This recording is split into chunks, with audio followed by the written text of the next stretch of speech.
It's a quick update because I know I was on here talking about, I don't even remember what I was talking about. I was talking about my background and my culture and all those things, but like more on my background and all those things. I know. Honestly, I don't know how people do it. Like, that's the one thing I really don't understand that I need to learn how to understand is like how people like and just like summarize their background in one sentence. Like I'm from the South, but like not South, the South, South. And then everyone knows what they're talking about. I can't say, oh, I'm half Nigerian, half black from Maryland, born in DC, but raised by with a Southern upbringing, but also in the boarding school in New Hampshire. But I can't. I don't know how to summarize that into one thing. I don't know what to say. But someone reminded me of, well, I don't like reminded me is like such a, I don't want to say reminded me, but like someone made me remember what my trigger was when I was younger. And I realized that like one part of my identity that,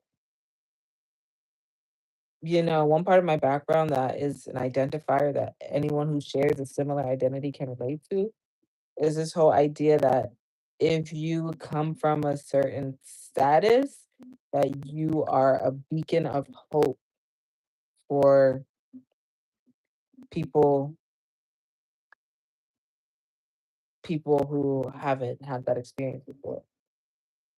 And I feel like that's something that I used to always fight with was like, am I a beacon of hope or am I gonna be real? You know what I'm saying? Because being a beacon of hope means that like meant that and that I will remember like especially during high school, I was trying to be real. Then once I got to college, I was trying to be a beacon of hope. So it was like being a beacon of hope meant that like I couldn't be caught slipping. I couldn't be caught sad. I had to be perfect because hope means that like that's what you have to be. You have to be like what people aspire to be at everything that people not at what just what people aspire to be, everything that people aspire to be. And so that is the thing that made me feel like I had to be perfect all the time and I had to like put on this facade, like no matter how I was feeling or what was going on in my life, I had to smile, I had to act like everything was amazing because I had this status. And so everyone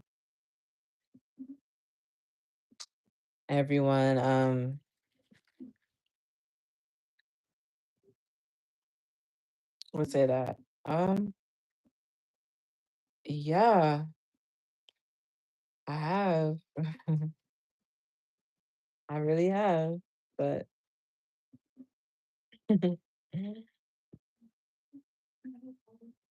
I miss some exes more than others. Um, some exes, I miss the lifestyle. Other exes, I miss because I feel like I could have done better in the relationship, so it just depends on the ex. Um, or, I feel like that it was like, right person, wrong time kind of thing. But the people other some exes is right person, wrong time, so I miss them, like, now that I'm, like, you know, I in a better situation, and so now I could be on the same timing as them. I don't know how to describe that. And other people, I just kinda miss the amenities, you know what I'm saying? Like, I miss, like, maybe, like, the status that came with it or, like, just the feeling that came with dating them, but, like, yeah, I don't know. Mm. But yeah, but in high school, I was trying to be like really real. Like in high school, I was like almost like trying to like warn people, like, like, yeah, I may have this certain status, but don't don't let it fool you. Like, don't let people fool you. Like, don't let someone else with the status walk up to you talking about some like, oh, this is what this status means. This status means X, Y, Z when it really means A, B, C. Like I was more so like, just because I have the status doesn't mean I'm automatically better. It doesn't mean that that everything is always perfect. Like I have my issues too. And I was very like vulnerable and open about that. That got me into a lot of trouble because they were like, "Oh, you're of that status and you're vulnerable."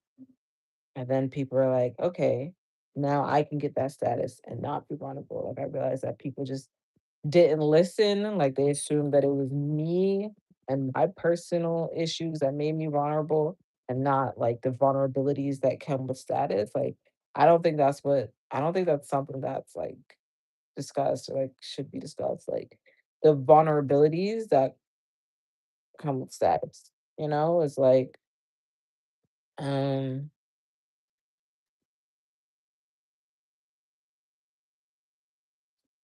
it's just like, I don't know how to, it was, like, really bad, like, people like, I used to think that people understood that, like, you know, with wearing a dress comes the vulnerability of your your private areas being exposed.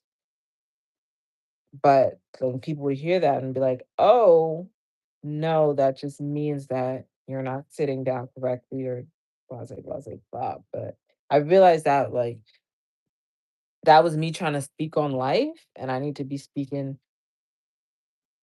from the I perspective, but I don't really know how to do that when it comes to status because I feel like my life experience is like, yeah, when I wear a dress, sometimes my private part is exposed. So yeah, I do have to make sure I'm sitting a certain way.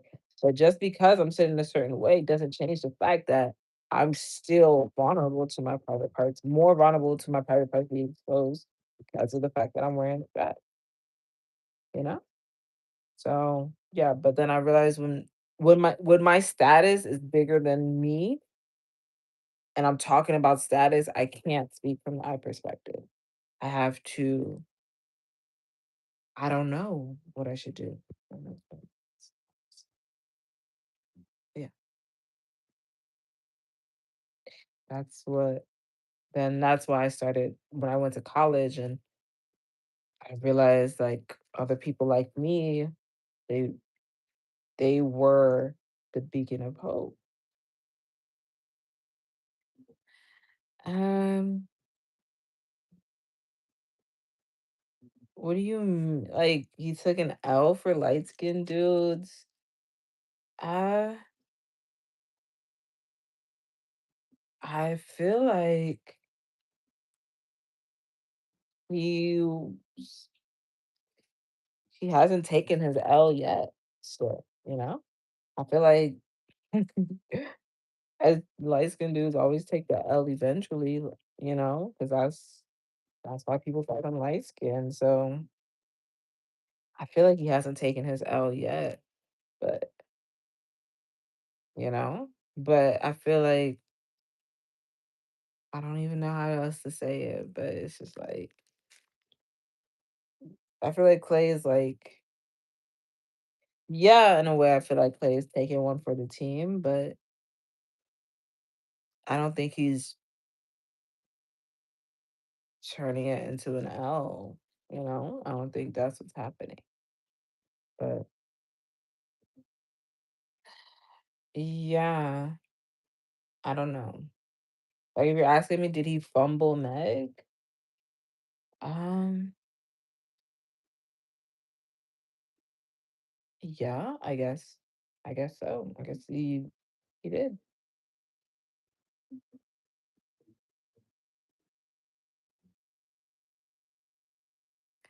Thank you.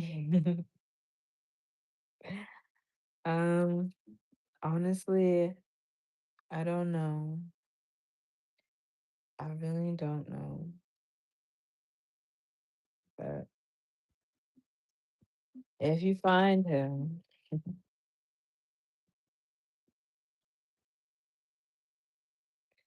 Let them know that I'm still here and I'm still breathing and I'm still alive and I'm still taking days one at a time, not getting too ahead of myself.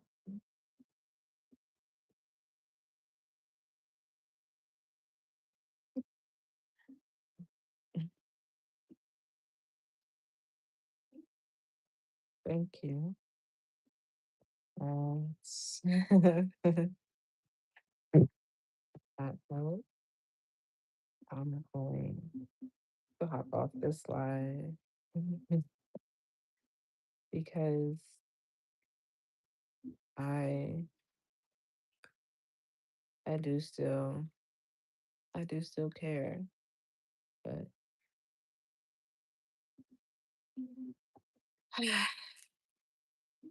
caring isn't everything. So that's that's what I'm learning the hard way. Like the people I care about, how to like just care about them, but like letting the love part go.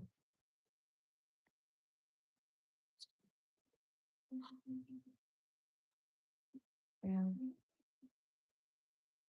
almost made me cry with the tear out. So I'm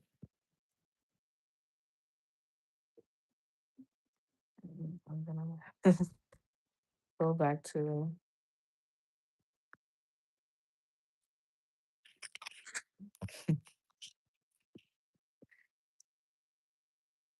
You want to be a billionaire? It's like, I want to be a trillion.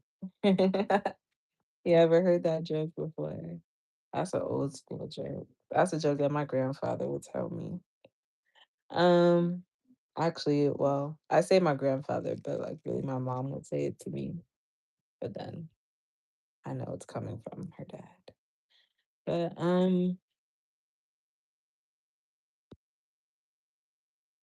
you know what? If you want to be a like I want to you want to be a billionaire. I want to be like number 1. I want to be a celebrity, you know? That's what I want to be. I don't want to have the money. I want wealth to be associated with me. I want wealth to my name. Well, I want wealth to my person.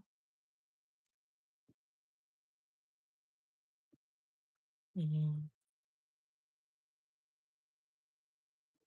I could help anyone be a billionaire. Technically,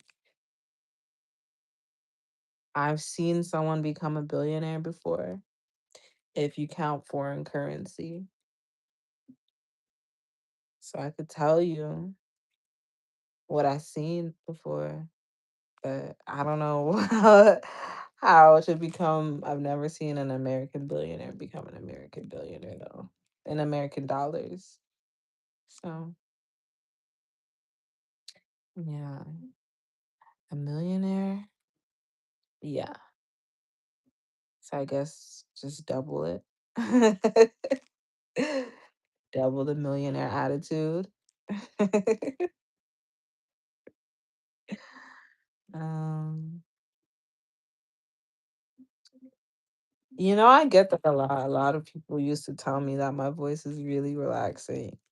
Like a lot of people used to tell me that my voice is really soothing and really soft, and I was always like, oh, that used to be my favorite thing about myself. But then I changed my mind, and I realized my favorite thing about me was my mole. Because I think it's my defining feature.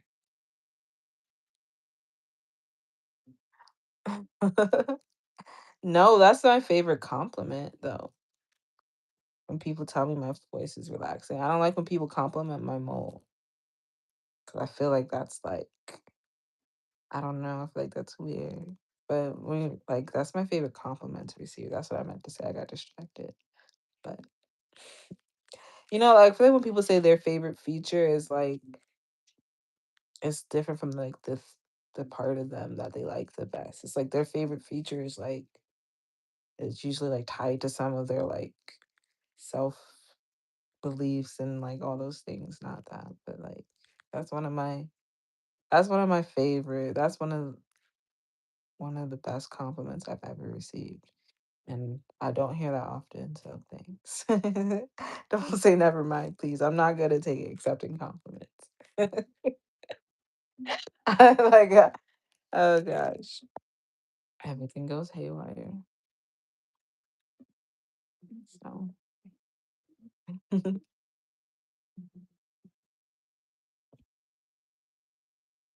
um,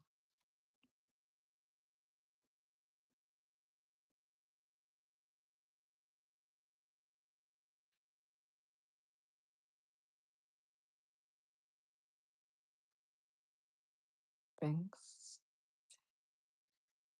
All right. Now that I messed that up, I'm gonna log off because I'm gonna just.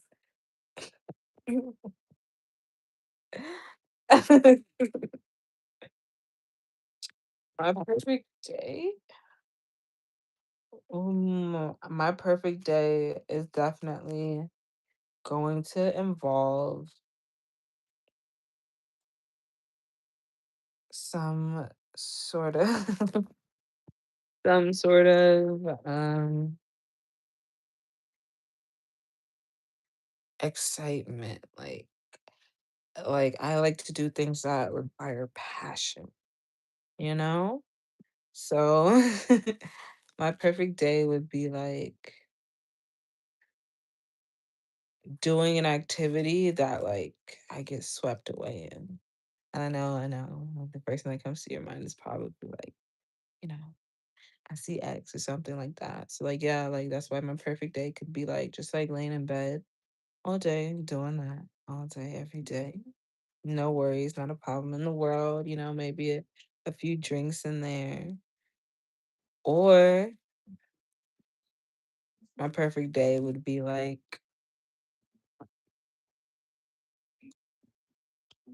playing top golf. But like not just playing top golf to play top golf, but like playing top golf and like well no, because I've played top golf a couple times by now, but yeah, you get it. Okay. In a friendship, I I value in a man, I value openness. In a friendship, I value it's a tie between honesty and outspoken.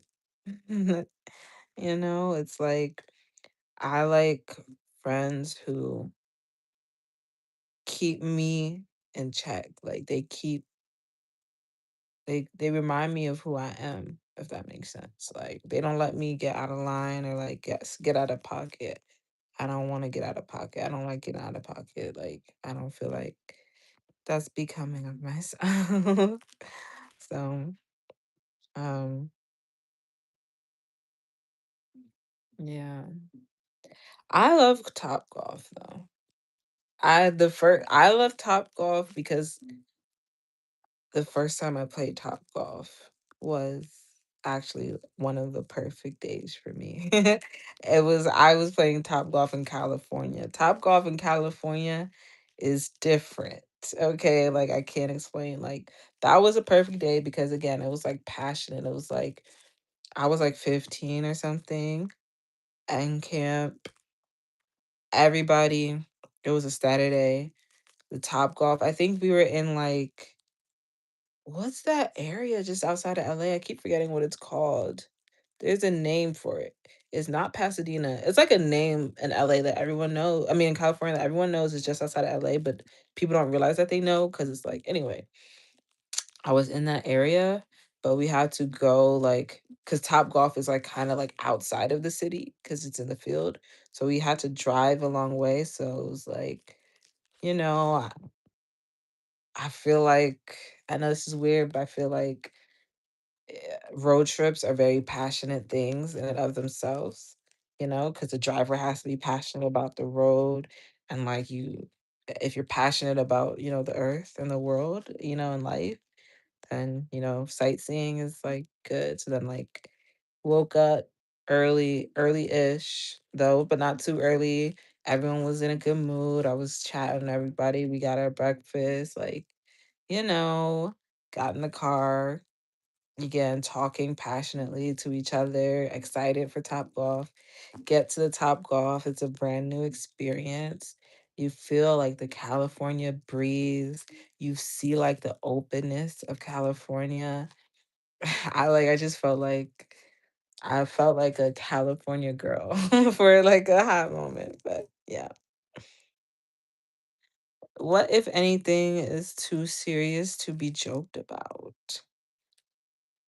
Sex. I know.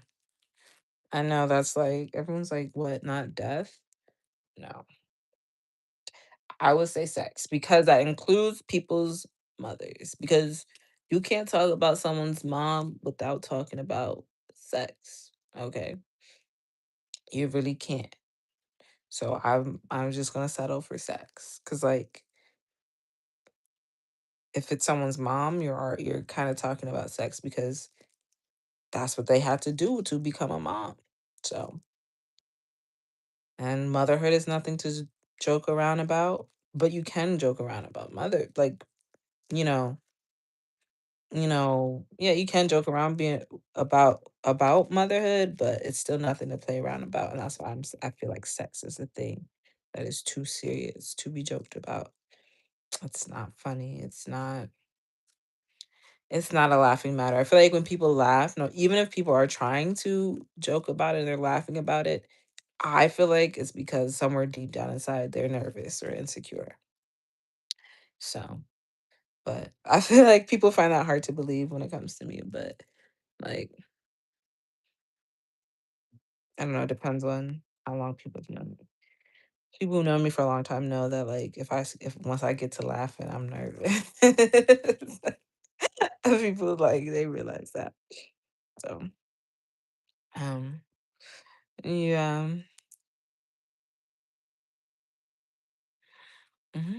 All the good questions. My most treasured memory is probably my trip to Puerto Rico with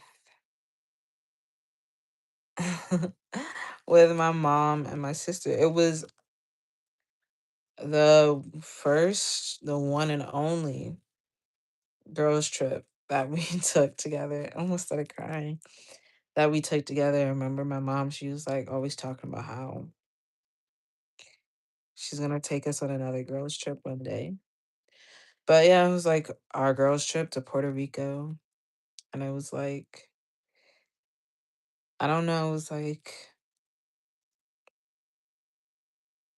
the whole trip was part of my memory, but like the one memory I remember we all had is like my mom, my sister, and I, we were all at dinner and we were all laughing as hard as something. Cause I think like the waitress was like, cause when my mom, my sister, and I go out together, we all get a lot of compliments. Like, cause like my mom has like hazel eyes, my sister is, tall, all those things. And like I'm like, a product of them. So we always get a lot of compliments. We were like laughing, like we were getting caught up because I think like one of our waiters was like said something like, I don't know which one of y'all would choose. And then we were all just like laughing really hard at that. And then at the same moment we all were like, oh crap. It was like one of my brother's birthdays. And we just like, because all three of us are very like all like involved in the family. And so it was like that's how I knew that we were all having too much fun. Cause like if the three of us are together and we forget about the family, then that's how you know we were having a ball. But Yeah, I just remember, and then, like, at the same moment, it was like we all, like, we kept laughing too because we were like, now we're all gonna have to text, my brother, like, back to back, and he's gonna be like, he's gonna realize that we forgot and we're all together, and it was just like, it was like really funny, really funny.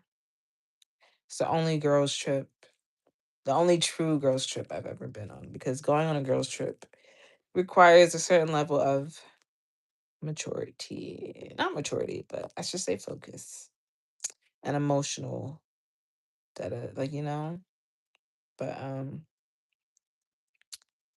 yeah, most of my other girls trips aren't girls trips, they're like like they're basically like spring breaks, where it's like people are trying to party, not girls, you know so it's probably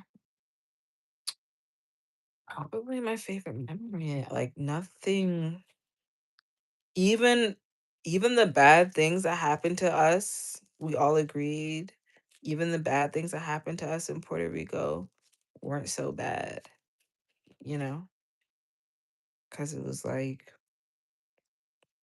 it would be like minor things.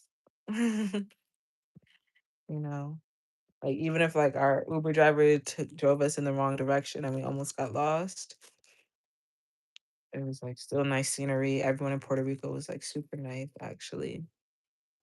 Super open, super funny too, super fun. Um, yeah, it was like, and we were staying at a resort too, I believe. So it was like,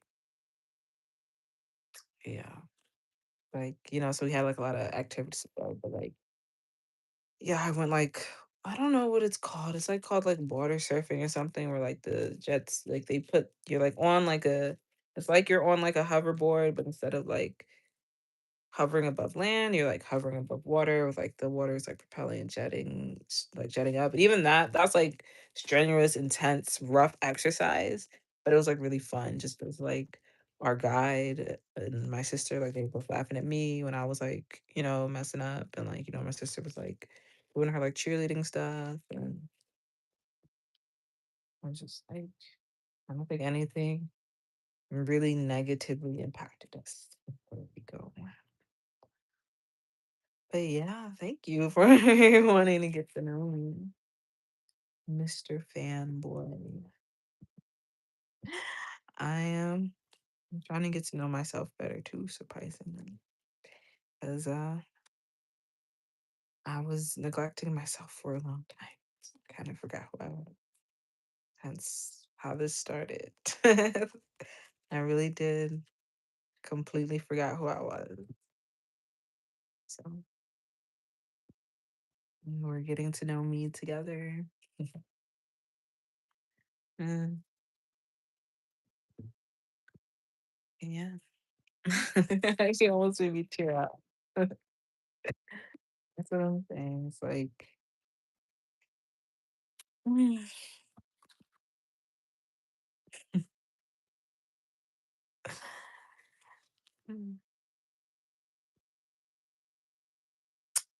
I hope you've gotten to know me a little bit better after this. Great questions, by the way. Me a few years ago, I wouldn't have been able to answer any of them. My mind was so like torn. I would have been like split between so many different answers. I used to be trying to be a people pleaser. Not a people pleaser, but yeah, a people pleaser, or in a way, and like, but now I'm really answering these questions for myself and I'm remembering who I am. That's what I've been doing since like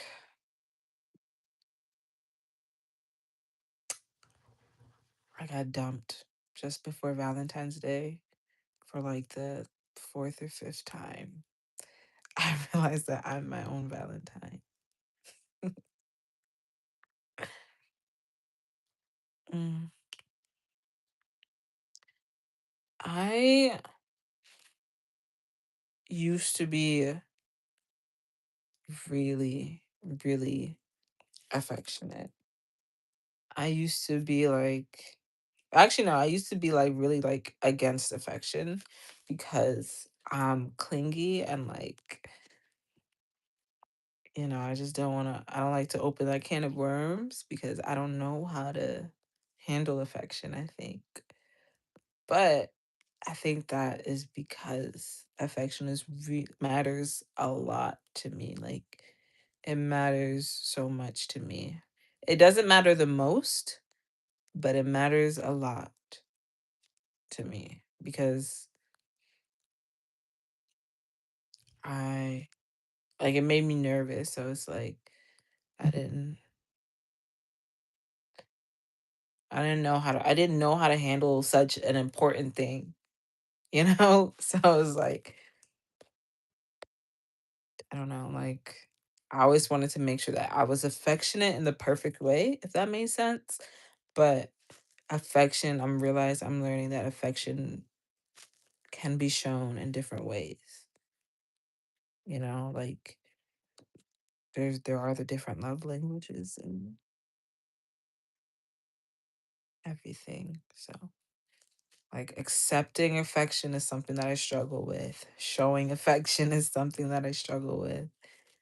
Cause like I don't know how to do it without like just like pouring everything out all at once or like taking it in too, I don't want to say too seriously, but like taking it like as, I don't want to say almost more than what it is, but like not taking it for like appreciating affection for just being affection, you know?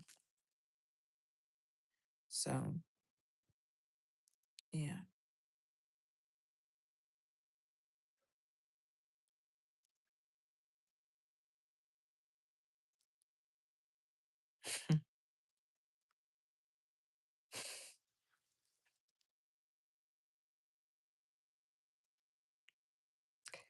I just feel like Valentine's Day is cursed, honestly. I don't know if that like helps in any way, but I feel like Valentine's Day is cursed. And so I feel like that's how every man feels about Valentine's Day, honestly. I feel like I feel like that was my dad's kind of upbringing for me. Like this is kind of shady because that's something my dad is like really freaking funny. It's crazy. Like he used to like purposefully like on Valentine's Day make sure he gave gifts to all of the women in his life very loudly and very proudly in front of each other, you know? He wanted it to be known that like Valentine's Day is like you, and it was like, and this is like kind of like dark humor in a way, but his kind of like he intentionally did it like to the point where like to let my mom know that like on Valentine's Day your children are gonna like suck the attention away from you. So like you know what I'm saying? Like getting left for nobody on Valentine's Day is of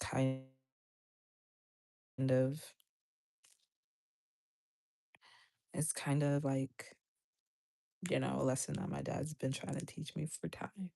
So that's why I don't like to tell him when I get dumped on Valentine's Day because I don't think he thinks that holiday should be celebrated unless people have children.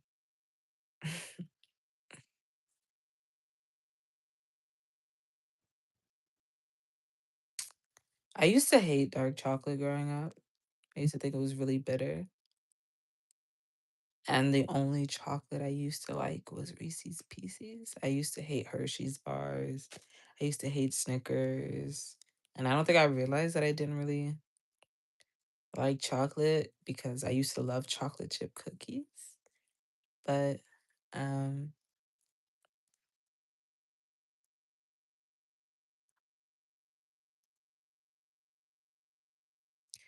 I used to like chocolate chip cookies a lot, but Reese's Pieces was literally the only chocolate I liked. It would be Reese's Pieces and what else? Kit Kats were okay, but it's like something else that's like, oh, when the Hershey's Cookies and Cream came out, I liked the cookies and cream Hershey's, but that's not chocolate. And Three Musketeers and Three Musketeers, that's mainly like I forget what's in Three Musketeers. It's you don't really taste the chocolate. The chocolate is just covering the Three Musketeers. That I used to get that a lot, especially yeah, like a lot, like with my sister, with my mom and my sister, with my friends, any of my friends. I don't know. I'm single because I left myself. So if I don't stay with myself, nobody can stay with me.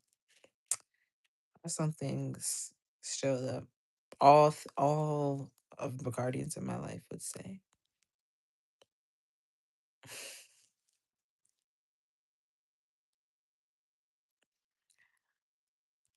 I should be doing homework. You're distracting me. Keeping me on here talking about myself and all those things.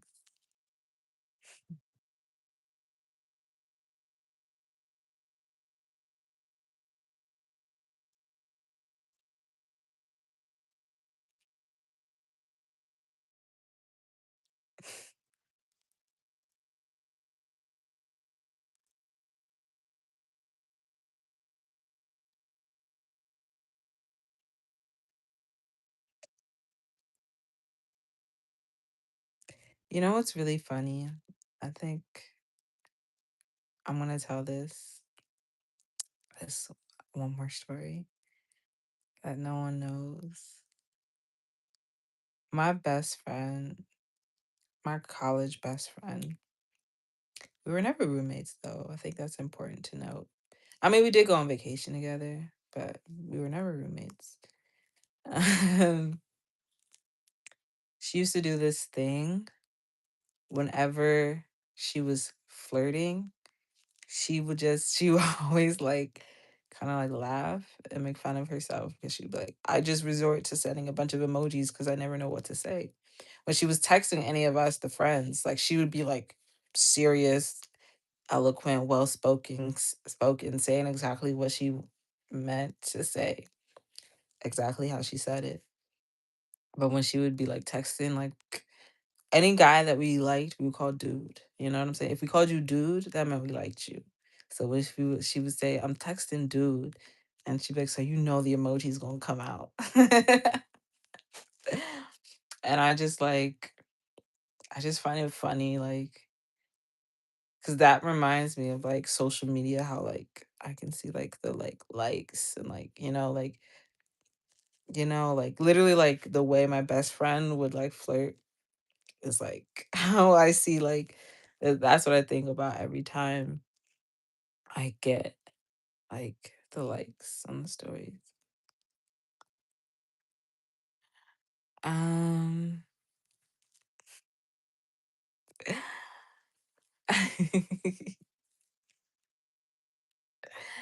if I had to tell my partner my life story in 4 minutes, oh, that's hard. Let's see. Start the timer now. Three, two, one. I will tell them I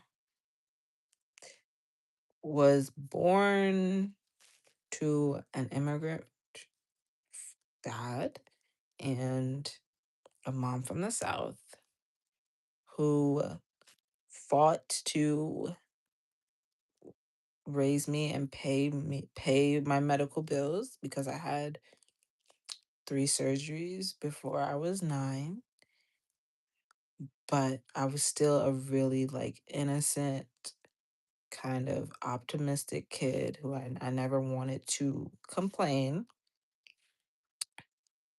Um and I always was very shy though still, because I didn't know what people would think of me and my situation, and I was always intimidated by large groups of people. Um, I used to hate getting in trouble as a kid. Like when someone yelled at me, I used to cry like a baby. And everyone like used to call me the quiet one of the family because like literally I was that shy. Um, I moved around quite a bit though as I got older. As this once the surgery stopped, then my family started moving around a lot more, and that's when I started, being more outspoken and open, because I was like that's when I realized. I woke up, I was like, I never know when I'm never going to see these people again. So then I started being more vocal and talking. And that's why when I became a social butterfly, and because of that, my mom was like, since you're such a social butterfly, we decided that I should go to private school. And so even though I was a social butterfly, I was also still really into my books and all those things, super smart, went to nerd camp, all those things. So like boarding school, I was like, oh yeah, I was just felt like I was ready to take on the world because I was like, super smart, social butterfly, you know, getting A's by day and hanging out with all the people by night. And then yeah, private school changed my life, because as much as I thought that I was ready for anything that the world could bring to me, I realized that in a lot of ways I was a small town girl. So then me being a social butterfly turned into me blossoming into a woman with many experiences. And then college, I just wanted to like, you know, sort of expand on my experiences. So I used to like to be very adventurous. From like boarding school taught me to be adventurous. So in college, I was very adventurous. And then I went through a lot of trauma because I moved and I left home, and like I was being adventurous. So being adventurous got me into a lot of trouble. And now I'm trying to fix my life. Um,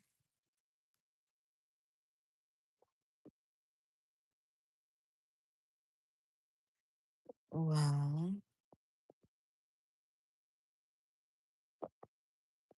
I'm sure.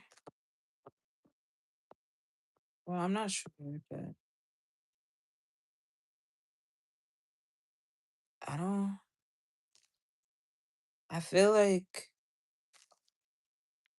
if you're not hiding from who you are, then opening up should come natural. Like when I say like my guys open, I just feel like that's what I mean.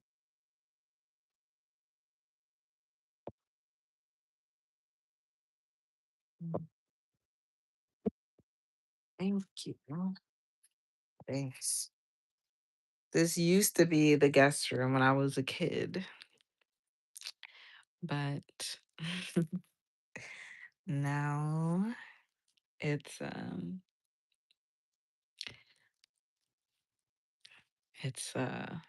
we don't have guests anymore because we're grown. So yeah.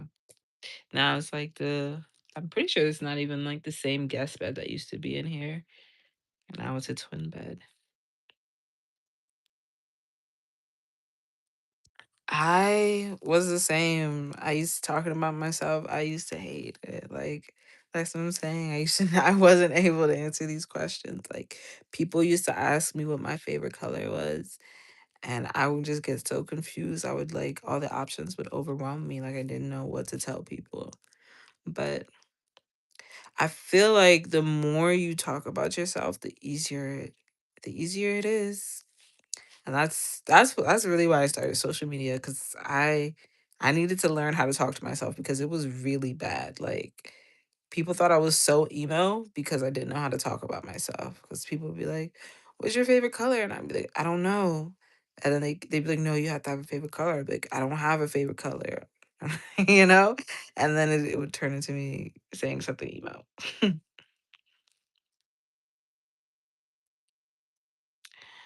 um,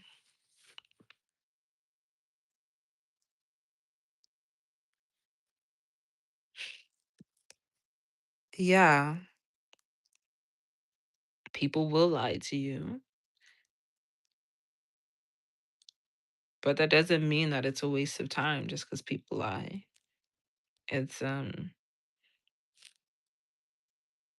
it just means that you are an open book that people didn't read. That's all it means. I had to learn that the hard way, that even though I'm an open book doesn't mean people are going to read. And even if they do read, it doesn't mean they're going to understand. And even if they understand, it doesn't mean they're going to comprehend. I had to like realize like my like reading comprehension exercises were there for a reason. Yeah. Like a lot of times, unless people are exactly like you, it's gonna take more than being an open book for them to not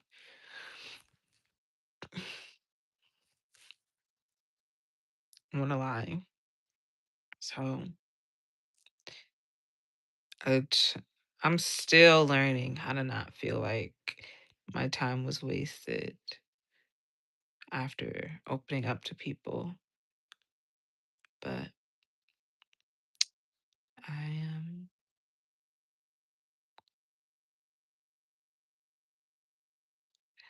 yeah, like everything I'm talking right now because it's like I'm having a nice flow day today, so it's like my thoughts are turning and I'm able to express myself. But that's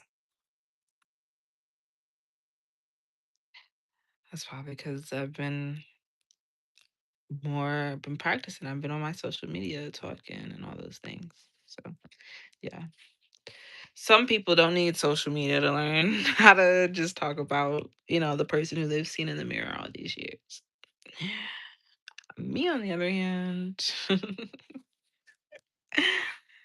I be needing to practice. I be needing that.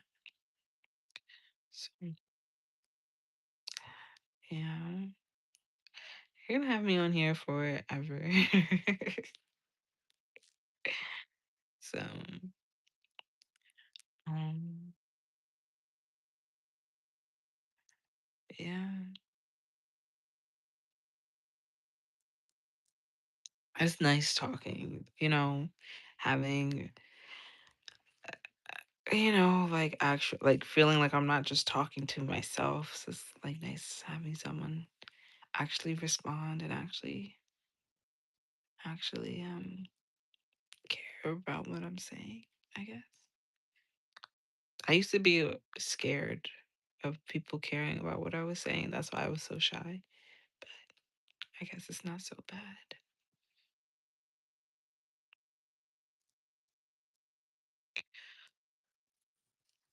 Oh my gosh. I'm getting tired, all right. Now,